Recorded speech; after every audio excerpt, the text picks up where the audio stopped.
ಗುರು RCB ಮತ್ತು LST match ಅಂದರೆ ಒಂದು ಹೈ ವೋಲ್ಟೇಜ್ ಮ್ಯಾಚ್ ಅಂತಲೇ ಹೇಳ್ಬೋದು. ಯಾಕಂತಂದ್ರೆ ನಡ್ಕೊ ಬಂದಿರೋ ಮ್ಯಾಚ್ಗಳೆಲ್ಲ ನೋಡಿದ್ರು ಕೂಡ ಸಖತ್ ಕ್ಲೋಸಿಗೆ ಬಂದಿರೋ ಮ್ಯಾಚ್ಗಳಿದೆ ಅಂತಲೇ ಹೇಳ್ಬೋದು. ಯಾಕೆಂತಂದರೆ ಸಖತ್ತಾಗಿ ಫೈಟ್ ಕೊಡುವಂಥ ಎರಡು ಟೀಮ್ಗಳು ಮುಖಾಮುಖಿ ಆದಾಗ ಆ ರೇಂಜ್ಗೆ ಟಕ್ಕರ್ ಇರುವಂಥ ಮ್ಯಾಚ್ ಆಗುತ್ತೆ ಅಂತಲೇ ಹೇಳ್ಬೋದು.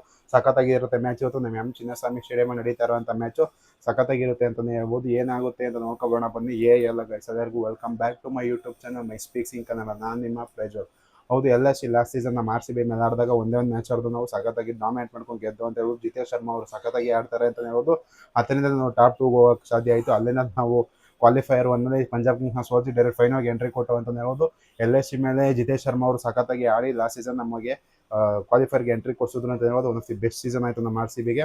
ಈ ಸೀಸನ್ ಕೂಡ ಸಖತ್ತಾಗಿ ಸ್ಟಾರ್ಟ್ ಮಾಡಿದ್ದೀವಿ ಅಂತಲೇ ಹೇಳ್ಬೋದು. ನಾವು ಆಡಿರುವಂಥ 4 ಮ್ಯಾಚಲ್ಲಿ 3 ಮ್ಯಾಚ್ನ ಗೆದ್ದಿದ್ರೆ LST ಟೀಮ್ ಅವರು ಆಡಿರುವಂಥ 4 ಮ್ಯಾಚಲ್ಲಿ 2 ಮ್ಯಾಚ್ನ ಗೆದ್ದಿದ್ದಾರೆ ಅಂತ ಹೇಳ್ಬೋದು. ಒಂದು ಮ್ಯಾಚಲ್ಲಿ ರಿಷಬ್ ಪಂತ್ ಅವರು ಸಖತ್ತಾಗಿ ಆಡಿದರೆ ಇನ್ನೊಂದು ಮ್ಯಾಚ್ ಒಂದು ಮುಕುಲ್ ಚೌಧರಿ ಅನ್ನೋರು ಸಖತ್ತಾಗಿ ಡಾಮಿನೇಟ್ ಮಾಡ್ಕೊಂಡು ಗೆಲ್ಸಿದ್ದಾರೆ ಅಂತ ಹೇಳಿ LST ಟೀಮ್ಗೆ. ನಮ್ಮ RCB ಟೀಮಲ್ಲಿ ಎಲ್ಲರೂ ಕೂಡ ಪ್ಲೇಯರ್ ಆಫ್ ದಿ ಮ್ಯಾಚ್ ಆಗೋ ಥರನೇ ಇದ್ದಾರೆ ಅಂತ ಹೇಳ್ಬೋದು. ಯಾಕಂದರೆ ವಿರಾಟ್ ಕೊಹ್ಲಿ ಆಗಿರ್ಬೋದು, ಫಿಲ್ ಸಾಲ್ಟ್ ಆಗಿರ್ಬೋದು, ರಜತ್ ಪಟಿದಾರ್, ದೇವದತ್ ಪಡಿಕ್ಕಲ್, ಭುವನೇಶ್ವರ್ ಕುಮಾರ್, ಏಜಲ್, Jacob Duffy of the best squad ಇದೆ ಅಂತ ಹೇಳ್ಬೋದು ನಮ್ಮ RCB ಟೀಮ್. ಎರಡು ಟೀಮ್ ಕಂಪೇರ್ ಮಾಡಿ ನೋಡಿದ್ರೆ RCB ಅವರು ಸಖತ್ತಾಗಿದೆ ಅಂತ ಹೇಳ್ಬೋದು. ಯಾವುದೇ ಒಂದು ನೀವು ಮಿಡ್ಲ್ ಆರ್ಡರ್ ತೊಗೊಳ್ಳಿ, ಓಪನಿಂಗ್ ಸ್ಟಾರ್ ತೊಗೊಳ್ಳಿ, ಮತ್ತು ಸ್ಲಾಗ್ ವರ್ಸಸ್ ಬ್ಯಾಟಿಂಗ್ ಆಡೋ ತೊಗೊಳ್ಳಿ, ಬೌಲಿಂಗ್ ತೊಗೊಳ್ಳಿ, ಯಾವುದೇ ಕಂಪೇರ್ ಮಾಡಿ ನೋಡಿದ್ರು ನೀವು RCB ಅವರು ಫಾರ್ ಬೆಟರ್ ಇದ್ದಾರೆ ಅಂತ ಹೇಳ್ಬೋದು. ಯಾಕಂತೇಳಿದ್ರೆ ಆ ರೀತಿ ಸ್ಕ್ವಾಡ್ನ ಕಟ್ಟಿದ್ದಾರೆ ನಮ್ಮ RCB ಟೀಮ್ ಅವರು. ಇತ್ತೀಚಿನ ಫಾರ್ಮ್ ಕೂಡ ನೋಡಿದ್ರೆ ಮೊಹಮ್ಮದ್ ಶಮಿ ಅವರು LST ಕೂಡ ಸಖತ್ತಾಗಿ ಬೌಲಿಂಗ್ ಮಾಡ್ತಿದ್ದಾರೆ, ಮತ್ತು ಪ್ರಿನ್ಸ್ ಯಾದವ್ ಕೂಡ ಸಖತ್ತಾಗಿ ಬೌಲಿಂಗ್ ಮಾಡ್ತಾ ಇರೋದು LST ಟೀಮ್ಗೆ ಅಂತ ಹೇಳ್ಬೋದು. ಇಲ್ಲಿ LST ಅವರಿಗೆ ಏನಪ್ಪ ಮೇನ್ ಕನ್ಸರ್ನ್ ಆಗಿರೋದು ಅಂತ ಹೇಳಿದ್ರೆ ಇಲ್ಲಿ ನಿಮಗೆ ರಿಷಬ್ ಪಂತ್ ಫಾರ್ಮಲ್ಲಿಲ್ಲ ಅಂತ ಹೇಳ್ಬೋದು. ಯಾಕಂದರೆ ಒಂದು ಮ್ಯಾಚ್ ಕೂಡ ಸಖತ್ತಾಗಿ ಆಡಿದ್ರು, ಅದೊಂದು ಮ್ಯಾಚ್ ಗೆಲ್ಸ್ಕೊಟ್ರು ಅಂತ ಹೇಳ್ಬೋದು. SRH ಮೇಲೆ ಅನಿಸುತ್ತೆ ಲಾಸ್ಟ್ ಓವರು 6 ರನ್ ಬೇಕಾಗಿತ್ತು, ಸಖತ್ತಾಗಿ ಫಿನಿಶ್ ಮಾಡಿಕೊಡ್ತಾರೆ ಇಲ್ಲಿ ರಿಷಬ್ ಪಂತ್ ಅಂತ ಹೇಳೋದು. ಅದನ್ನು ಬಿಟ್ಟರೆ ಯಾವುದೇ ಒಂದು ಕಾಂಟ್ರಿಬ್ಯೂಷನ್ ಬಂದಿಲ್ಲ. ಟಾಪ್ ಆರ್ಡರಲ್ಲಿ ನಿಮಗೆ ಮಿಚೆಲ್ ಮಾರ್ಷ್ ಅವರು ಕ್ಲಿಕ್ ಆಗ್ತಿಲ್ಲ ಅಂತ ಹೇಳ್ಬೋದು. ಐಡನ್ ಮಾರ್ಕಮು ಸ್ವಲ್ಪ ರನ್ಸ್ ಕಾಂಟ್ರಿಬ್ಯೂಟ್ ಮಾಡ್ತಾರೆ, ದೊಡ್ಡ ಇನ್ನಿಂಗ್ಸ್ ಆಡೋಕ್ಕಾಗ್ತಿಲ್ಲ ಅಂತ ಹೇಳ್ಬೋದು. ನಿಕೋಲಸ್ ಪುರನ್ ಈ ಸೀಸನ್ ಬಿಗ್ಗೆಸ್ಟ್ ಫ್ಲಾಪ್ ಆಗ್ತಾ ಇದ್ದಾರೆ ಅಂತ ಹೇಳ್ಬೋದು.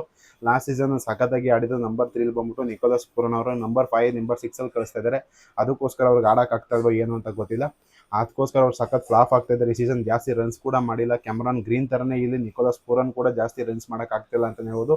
ಅವ್ರನ್ನ ರೀಡ್ ಮಾಡಿಬಿಟ್ಟಿದ್ದಾರೆ ಎಲ್ಲ ಬೌಲರ್ಸ್ಗಳು ಅಂತ ಹೇಳ್ಬೋದು. ಬರ್ತಾರೆ ಒಂದು 10-15 ರನ್ ಹೊಡಿತಾರೆ, ಅಷ್ಟರಲ್ಲೇ ಔಟಾಗಿ ಹೋಗ್ತಾರೆ ಅಂತ ಹೇಳ್ಬೋದು. Last season one of the best season ಆಯಿತು ಅಂತ ಹೇಳ್ಬೋದು. ಅದಾದ್ಮೇಲೆ ತಿರ್ಗಾ ಸೆಕೆಂಡ್ ಆಫ್ ದಿ ಟೂರ್ನಮೆಂಟ್ ತಿರ್ಗಾ ಅವರು ಸ್ಟ್ರಗಲ್ ಮಾಡೋದು ಅಂತ ಹೇಳ್ಬೋದು. ಲಾಸ್ಟ್ ಸೀಸನ್ನು ನಮ್ಮ RCB ಲಾಸ್ಟ್ ಸೀಸನ್ ಸಖತ್ತಾಗಿ ಆಯಿತು. ಲಾಸ್ಟ್ ಸೀಸನ್ ನಿಕೋಲಸ್ ಪುರನ್ ನಮ್ಮ RCB ಮೇಲೆ ಅಷ್ಟೊಂದೇನು ಮಿಂಚಕ್ಕಾಗಲಿಲ್ಲ ಅಂದ್ರೂ ಸಖತ್ತಾಗಿ ಬ್ಯಾಟಿಂಗ್ ಆಡಿ ಗೆಲ್ಸಿದಲ್ಲಿ ರಿಷಬ್ ಪಂತ್ 100 ಕೂಡ ಸ್ಕೋರ್ ಮಾಡ್ತಾರೆ ಅಂತ ಹೇಳ್ಬೋದು ಲಾಸ್ಟ್ ಸೀಸನ್. ಮತ್ತು ನಮ್ಮ RCB ಪರವಾಗಿ ಜಿತೇಶ್ ಶರ್ಮಾ ಅವರು ಸಖತ್ತಾಗಿ ಬ್ಯಾಟಿಂಗ್ ಆಡ್ತಾರೆ.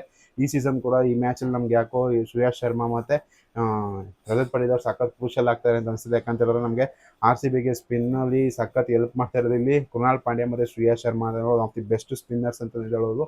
ಸಖತ್ತಾಗಿ ಬ್ಯಾಟಿಂಗ್ ಮಾಡ್ತಿದ್ದಾರೆ ನಮ್ಮ RCB ಬ್ಯಾಟ್ಸ್ಮನ್ಗಳು. ವಿರಾಟ್ ಕೊಹ್ಲಿ ಅವರು ಈ ಮ್ಯಾಚ್ ಆಡ್ತಾರೆ ಅಂತ ಅನಿಸ್ತಿದೆ. ಅವ್ರಿಗೆ ಸ್ವಲ್ಪ ನಿಗಲ್ಲಾಗಿತ್ತು, ಆದರೂ ಕೂಡ ಏನೇ ಇದ್ರೂ ಕೂಡ ಅವರು RCB ಮ್ಯಾಚ್ನ ಮಿಸ್ ಮಾಡ್ಕೊಳ್ಳೋಕ್ಕೆ ಚಾನ್ಸ್ ಇಲ್ಲ ಅಂತ ಹೇಳೋದು. ನಮ್ಮ RCB ಟೀಮ್ಗೆ ಹಾಡೇ ಆಡ್ತಾರೆ ವಿರಾಟ್ ಕೊಹ್ಲಿ ಅವರು.